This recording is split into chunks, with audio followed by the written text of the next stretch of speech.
Dear viewers, welcome back to another episode with us here at SENAYANTV. Today, our guest was a journalist from Rosia, Savotny. Her name is Ms. Juliana Wiroshkina, and we will talk about the development of relations between Indonesia and Russia and its impact on the stability of Asia-Pacific region. First of all, welcome to you. Thank you. To here, Kraton Majapahit, Jakarta. This this area is a replica of the throne, the palace of the Majapahit kingdom, which once ruled in the Southeast Asian area of Nusantara, which is basically Greater Indonesian area, and it influenced the Southeast Asian region from the 13th through 16th centuries. Kraton Majapahit Jakarta is the creation of General A.M. Hendro Priyono, a reflection for the younger generation to strengthen their ideas about sovereignty, culture, history, and also civilization. This here is the Pendopo of King Hayamuruk, who was a king in the 14th century, king of the Majapahit kingdom. This is where he would meet with state officials and foreign ambassador. In this era, the Russian people began rebuilding their country following a Mongol expansionism.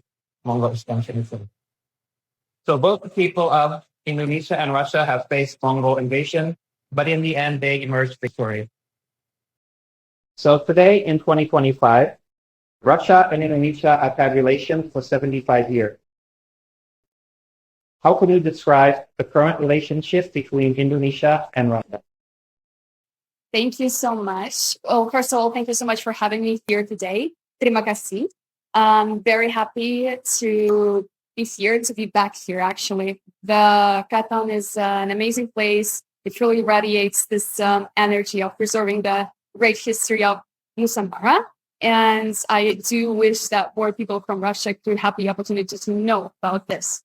Yes, indeed, we do celebrate the 75-year anniversary this year of our relationship with Russia and Indonesia. But I would say that our relations go even further back than that. And first of all, Russia, or I guess I should say Soviet Union, has been very vocal in supporting the Indonesian struggle for independence when Indonesia was fighting back against the colonial regime here. Especially the Soviet Union diplomats, they have been very vocal in the UN in advocating against the colonialism and for the Indonesian independence. And when it had finally been gained, Russia took no time in recognizing Indonesia as a sovereign state. And ever since that, we had a very positive history of relations with the Indonesian founding father, President Soekarno. I think it all had begun there because he established the first positive personal positive relationship with his counterpart in the U.S. In Russia, cut that out, in the USSR. And his counterpart at the time was Nikita Khrushchev. And those two shared a lot of the same values when it comes to like anti-colonialism and supporting the people of Indonesia in building their state. And Mr. Nikita Khrushchev, he has visited Jakarta multiple times, and so did President Sukarno. This friendship of theirs led to the establishment of many famous infrastructure objects here in Jakarta as well. One of those, maybe the most famous one, is the Gelora Bung Karno GBK Stadium here in Jakarta. It was built using the blueprints. Actually, it's this exact same copy of a stadium in Moscow called the Luzhniki Stadium.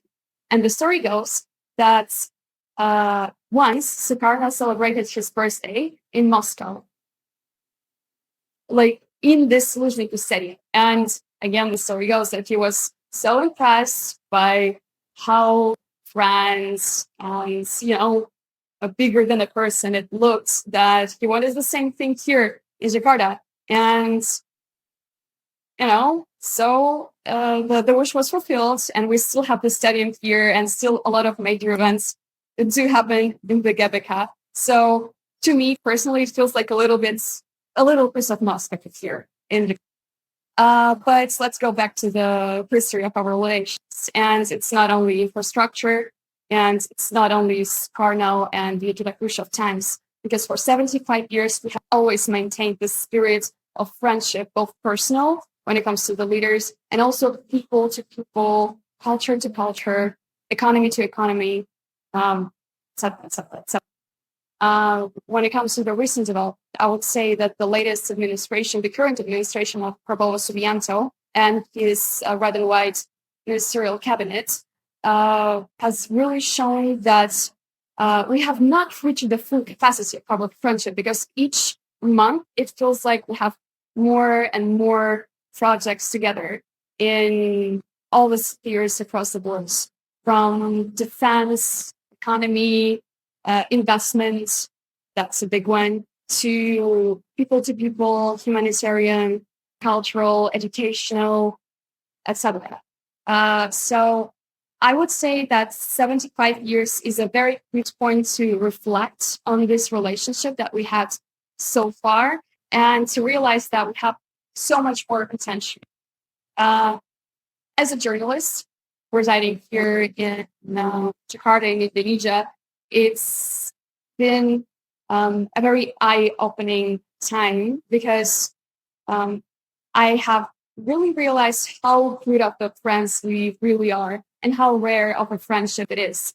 Because for Russia and Indonesia, it's like the treat each other like equals. It's not a servant to master or teacher to pupil kind of relationship. It's really two equal friends who realize that both have their own goals, but they also have goals that they share, and they really work together to achieve that. So I hope that in the future it can be done even in a bigger scale. I would say that another big thing was the Asia Pacific and the prospects of security cooperation between Russia and Indonesia in the Asia Pacific.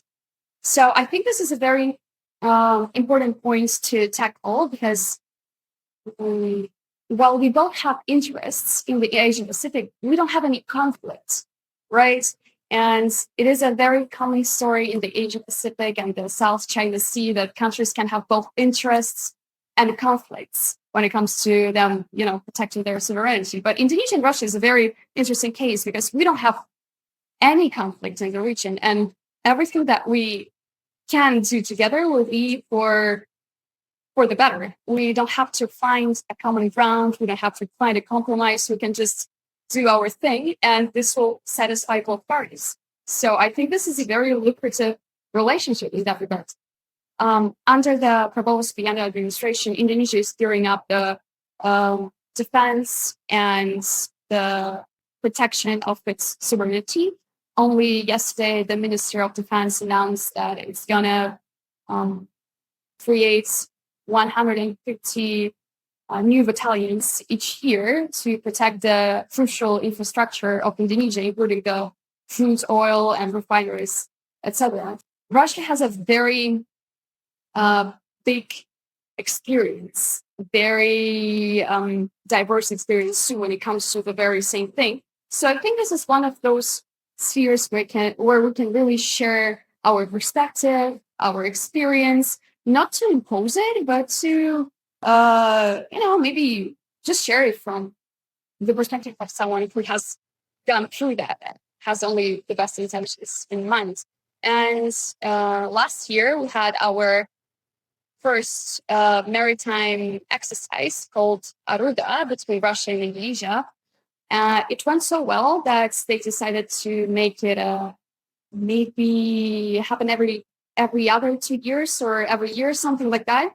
So I also hope in the future we can have more of that. Indonesia and that being said, all about the defense and investments, this is very important. I would say that I see the best perspectives in the calculation of the Danantara funds with the Russian funds that also deal with investments and supporting the businesses. I think because Indonesia places a very big bet on the Danantara, this is something that they can also explore in cooperation with Russia. When it comes to the business laws and import and export, I think there is a lot here. Russia has its resources like gas and oil, and also wheat that we can supply to Indonesia. And Indonesia, of course, has the palm oil that can supply to Russia, textiles, and all the small and medium businesses as well. So I see a lot of potential in that as well. And I do hope for maybe larger media cooperation, of course, as a journalist.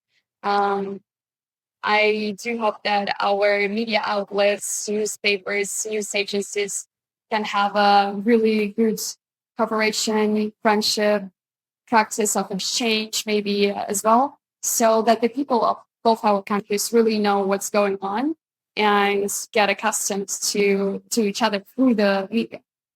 So I think I would like to end on this note.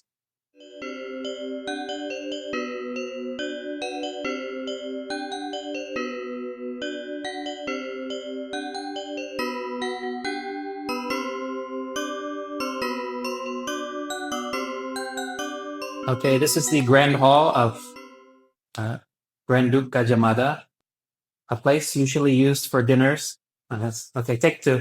Sounds like that we use for dinners. Okay, this is the Hall of Grand Duke Gajah Mada, a place that we usually use for dinners and other gatherings. On Monday, November 24, 2025, delegates from veterans organizations from Southeast Asian nations had a welcome dinner here. In the 14th century, Grand Duke Gajah Mada played a major role in establishing diplomatic relations with various nations to build regional peace. In your opinion, can the relationship between Indonesia and Russia play a role in maintaining stability, especially in the Asia-Pacific region? Thank you for the question. Most certainly. I think that if I was to point out one thing that describes our relationship in the Asia Pacific, it would be the lack of conflict of interests. It's a very common story here in the region that countries can share some interests in the Asia Pacific, but also they would face a conflict of a territory or sovereignty or any other nature. It always happens here, the South China Sea and other problematic regions. And when it comes to Indonesia and Russia, there's no such thing. So when we have a relationship in the Asia Pacific, it's one that lacks conflict of interest and one that is beneficial and oftentimes lucrative for both parties. So I think this is why it's very crucial to develop it. We share very interesting prospects when it comes to both defense and also in trade and logistics, international supply chain in the Asia Pacific. When it comes to the defense, the administration of the President Prabowo Subianto has just announced that it's going to strengthen its defense potential to safeguard all the crucial resources, oil refineries, natural resources of Indonesia, with including more people to actually guard it. And I think this is where Russia could also share some of the experience, because we do have a lot of experience when it comes to that. Russia has one of the biggest supply of natural resources in the whole world, as the biggest mainland country in the whole world. So I think this is something we can share our experience with Indonesia. Another thing would be the cooperation between our military personnel. For example, last year we had our very first exercise, maritime exercise between Russian and Indonesian Navy called Oruda. It was held in Surabaya, and some Russian ships came to participate in it. So I think this is a very good practice that should be held more often, both in Indonesia and maybe in Russia in the future, where our navies would share the exercise, maritime exercise as well. Of course, the third thing is the international supply chain. And I think in the Asia Pacific, this is also something we can cooperate in. And this would really help with the stability of the region as well, because right now in the world that is, very unpredictable, and you never know what happens the next day, what conflict may erupt the next day. Having a very steady, a very friendship that has stability and where both parties can guarantee that the supply chain will remain intact. This is a very crucial and a very important thing to make sure of. Dear viewers, this is an interview from SENAYANTV with Rosia, Sevodnya journalist, Madam Juliana Miroskina, about the relationship between Indonesia and Russia. We hope the relationship between Indonesia and Russia, especially personality relationship between President Prabowo Subianto and President Vladimir Putin, can create peace and justice not only for Indonesia and Russia people, but also for humanity. Thank you very much.